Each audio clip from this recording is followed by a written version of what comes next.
Good morning, geometry students. I hope you had a great weekend, had some fun. We still have a couple more weeks to go before we have our spring break, so I appreciate all of you who are actively involved in this class. I'm really proud of you. Today's quiz, mini quiz, is kind of your homework, is so easy. I'm afraid you might just be tempted to skip to that mini quiz and skip my lesson. But today, you need to be able to understand what is an inverse function. You guys remember all those times you've been asked, all right, let's say we have 16 equals 2x. And I'd ask you, well, what is x? And then I might ask you, what's the opposite of multiply by 2 or something like that. And then you'd use identity and divide by 2. And 2 divided by 2 makes 1. 1 times x is x. And you get 8. Okay. Now, what did you do? You applied an inverse function. For example, this function, let's say f of x, this is a function, is to double x. Whatever x is, double it. That's f of x. Now, what would be the function that would undo that? Well, the inverse function, and this is going to be kind of confusing. If I asked you what's the opposite of multiply by 2, you'd say divide by 2. You'd all say that. What's the opposite of multiply by 2? You'd say divide by 2. So the inverse function, which is shown as minus 1, would be x divided by 2. And so this would undo that.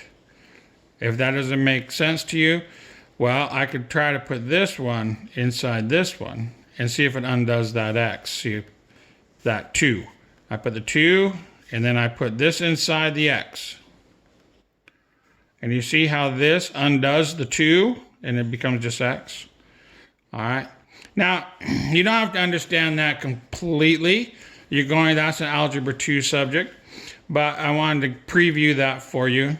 So, like, what would be the inverse of function of add 2? What would be the opposite of add 2? It'd be subtract 2.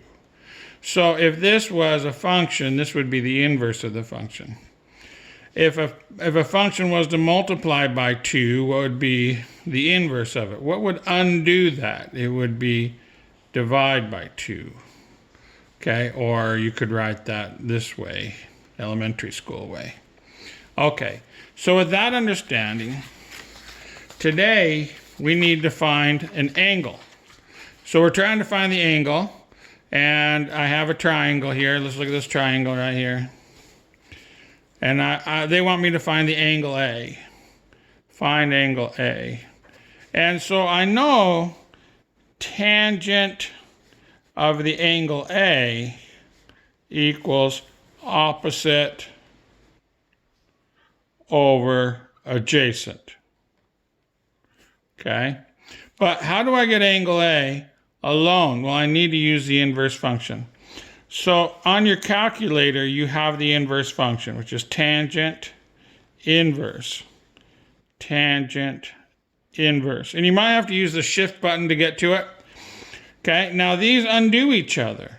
Tangent inverse of the tangent function, those unravel each other. And so you're left with just A. So, I'm finishing all this in. Oh, man, my writing is terrible this morning. All you got to do is put that in your calculator. And so I'm going to get my calculator. Make sure your calculator is set to degrees. If you don't know how to do that, give me a text on Remind, and I can help you with that. Tell me what kind of calculator you have. Just take a picture of it, and I can help you with that. All right, so I'm going to use the shift button. On my calculator, I'm going to use the shift button and go to the tangent inverse. I have tangent inverse, and I'm going to put in this ratio. 6.8 divided by 3.0. I'm missing my decimal place there.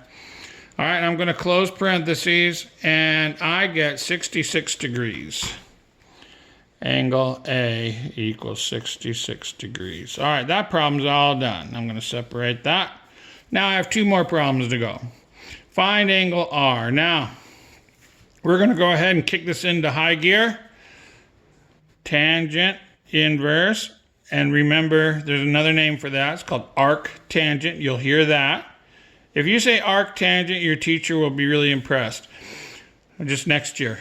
All right, here we go. Here's our opposite over adjacent. 9 over 24. And I just put that in the calculator. Tangent inverse in the calculator. 9 divided by 24. And I close the parentheses. And I get 21 degrees. 21 degrees equals angle R. All right, that was all done.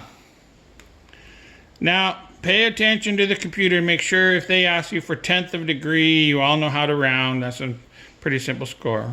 Simple thing to do. Now we're going to look at angle B. All right, that's what they want. So I'm going to use measure angle B equals tangent inverse of opposite over adjacent.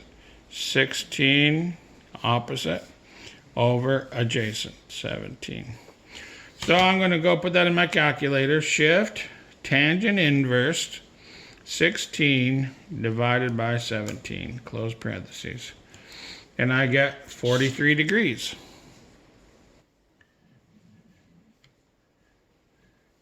Okay? If you have any troubles today on today's quiz, don't hesitate to send me a message on Remind. I have a lot of students who have used that tool. I'm available. I try not to text back at unreasonable hours. So if you text me late at night, you might have to wait till the next morning to get a response, because I want to be reasonable in the hours I communicate with you. You guys all keep smiling and stay safe and stay healthy. Lots of love to everybody. Miss you all very much. We'll see you soon.